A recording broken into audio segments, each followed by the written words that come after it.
Hello everyone, I'm going to be showing you today how to make this shape in Hatch Embroidery 3 in the digitizer level.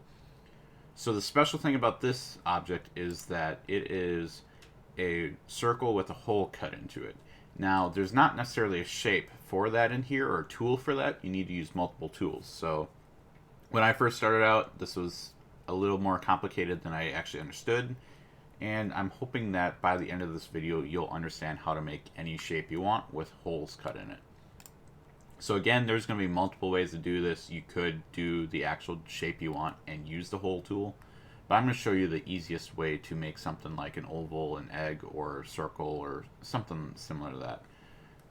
And I'm also going to show you how to adjust it for pull compensation. So I'm going to go ahead and delete all this because I need to show you how to do it from the start. So I got a circle here, and I'm going to hold control just so I can keep it straight to the right, and I'm going to make an oval. Okay, here we go.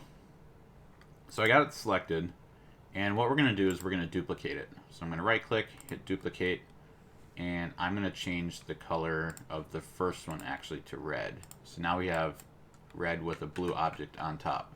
So I'm going to grab this, hold shift, and then I'm going to bring it in. And now I have this set.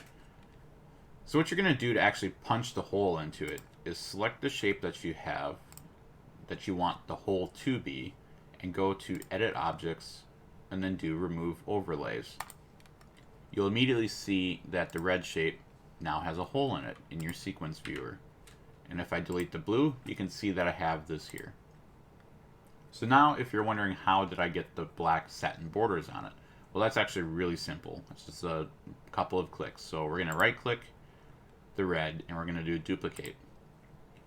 And then now we have two objects. We're going to select outline. And to make it a little bit easier, I'm going to hit black for the color real quick. And now we're going to do a satin stitch type. And now we have that. We could sew this out, but you might have an issue with your distortion because of the tatami fill. So what we're going to do is we're going to adjust for pull compensation. So the first thing I'm going to do, just to make this a little bit easier for you to hopefully see, is I'm going to bring this down. So what's going to happen when we sew this out is, because the stitching angle is going straight vertical, it's going to pull, and I'm going to edit this just so you can see. You're going to get gaps that look like this. You're going to see your fabric between it, and that's not going to look good. So we're going to go ahead and fix that. First thing I want to show you first is, you see all these square nodes here? That is going to be a pain to readjust this. So what we're actually going to do is click off here, and we're just going to select them all, and we're going to hit space. You're going to see that they're all going to change from square into circles, and that's exactly what we want. So now I'm just going to select a bunch of them because adjusting each of those is still a pain. So I'm just dragging and selecting. We're going to do that all the way around and leaving just 4 that we need. So here's what we're going to do. So because I already told you that it's going to look like you're going to get that if you sewed it out, we're going to actually do the opposite. So I'm going to go into Disable True View here. So this is where our stitch currently is going to be, and we know it's going to be right there, giving us that undesirable look.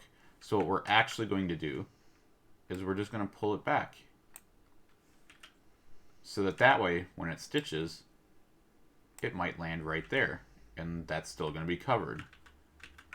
So again, we're just going to pull it back. And then at the top, we're going to do the same thing, because again, this is going to pull like that. We don't want that. So if this is where it normally starts and it ends there, we're just going to pull it back. And then we're going to go down here, and we're going to do the same thing. So we're just going to pull it back that way and pull it back that way. And if you're wondering how to actually know how far to bring it back, so if you have this gap right here and you sew it out once and you measure that gap, whatever the distance is here, you just add that going this way.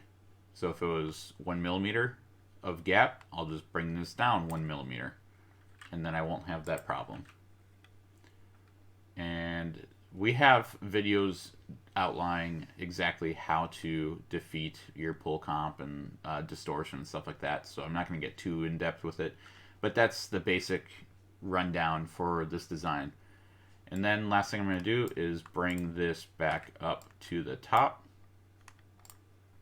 and there we go. Now we have our shape, and you can see our pull comp is accounted for because it is below the median of this satin stitch, and same down here and there.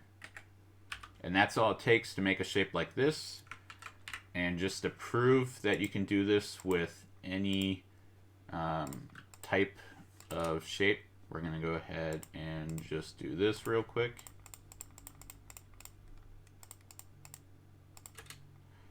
And I'm going to make this a fill. And we're going to punch that out in this one. Remove overlays. And there you go. That's how you can very easily do a hole in any shape, or how you can make a donut, and very simple shapes like that using really powerful tools in your software. So thanks for watching, and I hope you learned how to do this really well.